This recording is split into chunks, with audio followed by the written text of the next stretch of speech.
ሰላም ጤና ይስጥልኝ እንዴት ናችሁ? ይህ ቪዲዮ ለሁሉም ተማሪዎች የሚጠቅም ነው። ከመጀመሪያው እስከ መጨረሻው ብታዩት የሚጎዳችሁ ነገር የለም፣ ግን በደንብ ከተከታተላችሁት የሚጠቅማችሁ ይሆናል ማለት ነው።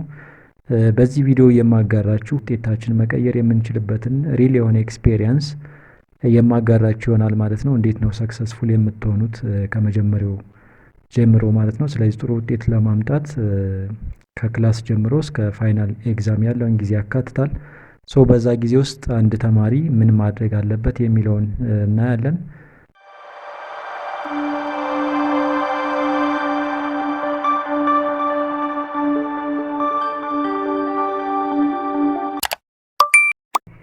እንግዲህ የተለያዩ ቲፖች አሉ።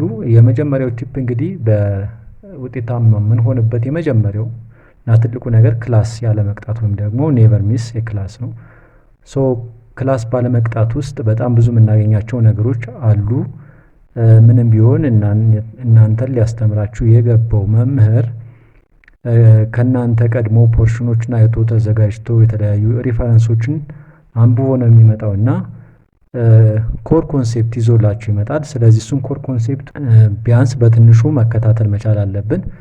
ሲቀጥል ደግሞ መምህሩ ክላስ ውስጥ ኮርሶችን ወይም ደግሞ ፖርሽኖችን ከነካካልን እኛም ለማንበብ አንቸገርም ማለት ነው። ያ ማለት ባውንደሪው መወሰን እንችላለን። ለምሳሌ ዝም ብዬ ላንብብ ብል ባውንደሪ ልቸገር እችላለሁ። ነገር ግን ክላስ ውስጥ ከገባው መምህሩ ረግጦ የሚያስተምርበትን ፖርሽን መለየት እችላለሁ። ባውንደሪዬን በዛ መንገድ መወሰን እችላለሁ ማለት ነው።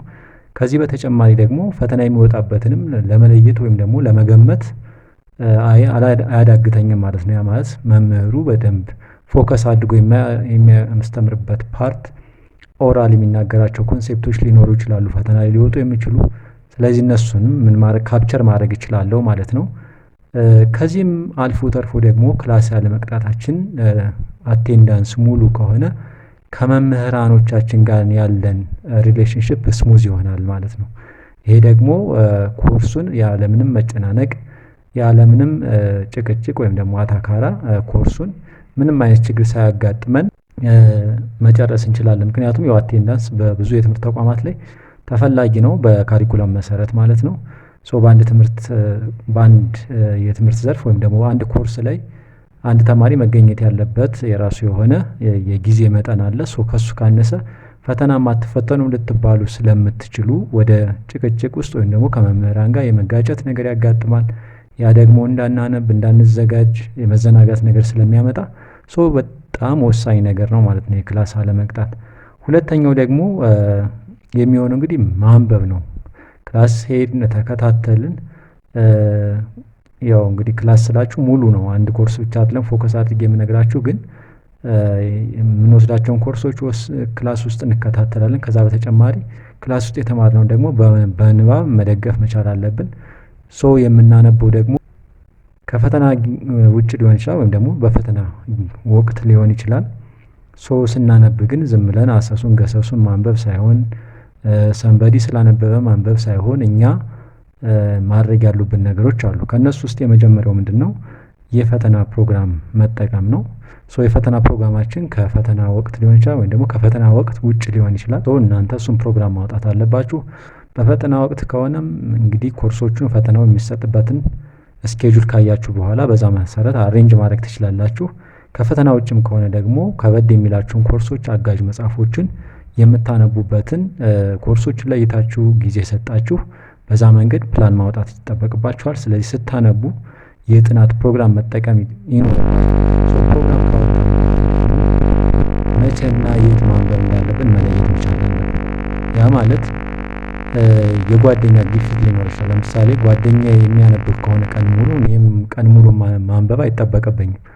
የእኔ ምቹ የሆነ የምለው ለጥናት ምቹ የሆነ አእምሮዬ በደንብ ሊቀበልልኝ የሚችለው ምንም ነገር ዲስተርብ የማያደርግ እኔን ሊያደርገኝ የማይችልበት ወቅት አለ። እሱን ሰዓት መለየት። ለምሳሌ ማታ ተኝቼ ተነስቼ ሊሆን ይችላል ወይም ደግሞ ቀን ሊሆን ይችላል። እሱን መለየት መቻል አለብን። ስለዚህ አንዳንድ ሰዎች በ2 ሰዓት ውስጥ ብዙ ከቨር ማድረግ ይችላሉ። አንዳንድ ሰዎች ደግሞ ቀኑ ሙሉ ማንበብ ይችላሉ። 2 ሰዓት ማንበብ የሚችል ሰው ጓደኛው ቀኑ ሙሉ ስለሚያነብ ብቻ ቀኑ ሙሉ ካነበበ ጊዜውን እያባከነ ነው እንጂ እየተጠቀመበት ነው ብዬ አላስብም፣ እንደ እኔ ማለት ነው። ከዛ በተጨማሪ ደግሞ የጊዜ የጥናት ቦታ መለየት። አንዳንድ ሰው ዶርም ውስጥ ይመቸዋል፣ አንዳንድ ሰው ጫጫታ ይመቸዋል፣ አንዳንድ ሰው ላይብረሪ ይመቸዋል። ስለዚህ ሰንበዲ ወይም ደግሞ ጓደኛዬ ላይብረሪ ስለሚያነብ ላይብረሪ ማንበብ አይጠበቅብኝም። ምክንያቱም ለእኔ ኮምፎርት የማይሰጠኝ ከሆነ ላይብረሪ ገብቼ ምንም አይነት ነገር ተጠቅሜ ልወጣ አልችልም ማለት ነው። የጥናት ቦታችንን የራሳችን የምንለውን የጥናት ቦታ ራሳችን መምረጥ ይጠበቅብናል። ከዚህ በተጨማሪ ብዙ ጊዜ ብዙ ሰዎች ላይነግሯችሁ ይችላሉ፣ ግን በምንችለው መጠን ራሳችንን መጠበቅ ደግሞ ለውጤታማነታችን ትልቅ መሰረት አለው።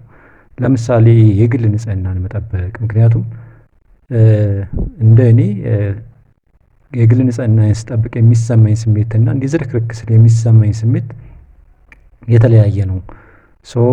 የግል ንጽህናችን ብንጠብቅ እሱ የተሻለ ነገር ነው። ሌላው ራሳችንን ከሱስ ማራቅ ነው።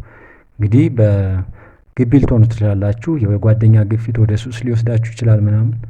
እሱን ምን ማድረግ አለባችሁ? ከሱ መጠበቅ መቻል አለባችሁ።